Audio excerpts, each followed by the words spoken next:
அதிர்ஷ்டமான செலிபிரிட்டீஸ் அப்படின்னு நம்ம சினிமால வந்து கொஞ்சம் பேர் இருக்காங்க.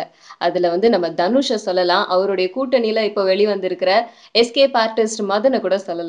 ஏன்னா, மதன் எடுக்கிற எல்லா திரைப்படங்களும் வந்து சூப்பர் டூப்பர் ஹிட் ஆயிட்டே இருக்கு. "விண்ணை தாண்டி வருவாயா" படம் அவர் எதிர்பார்த்த அளவுக்கு இல்லாம, அத விட பெரிய வெற்றி அடைஞ்சது. அது மட்டும் இல்லாம, அத தொடர்ந்து வருத்தப்படாத வாலிபர் சங்கம் அப்படிங்கிற படத்தையும் அவர் வந்து தயாரிச்சாரு.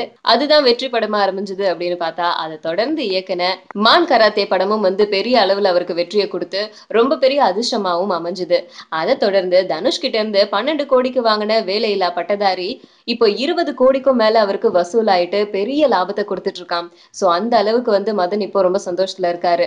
ஆனா தனுஷ் தொடர்ந்து தோல்வி படங்களா குடுத்துட்டு இருக்காரே, தனுஷுடைய படத்த எப்படி இவரு இவ்ளோ கோடி குடுத்து வாங்குறாரு? அப்படின்னு எல்லாருமே வந்து பேசிட்டு இருந்தாங்க.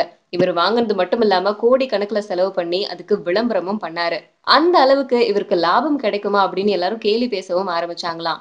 ஆனா மதன் கெஸ் பண்ணா அது வந்து மிஸ் ஆகாது அப்படிங்கிற அளவுக்கு வேலையில்லா பட்டதாரி வெளிவந்து எல்லாருக்குமே தெரிஞ்ச மாதிரி ரொம்ப வெற்றிகரமாவும் ஓடிக்கிட்டு இருக்கு. குறிப்பா சி கிரேட் மக்களுக்கு வந்து இந்த படம் ரொம்ப டைரக்ட்டா போய் சேர்றதுனால அவங்க தான் திரும்ப திரும்ப தியேட்டருக்கு வந்து இந்த படத்த பார்த்து பெரிய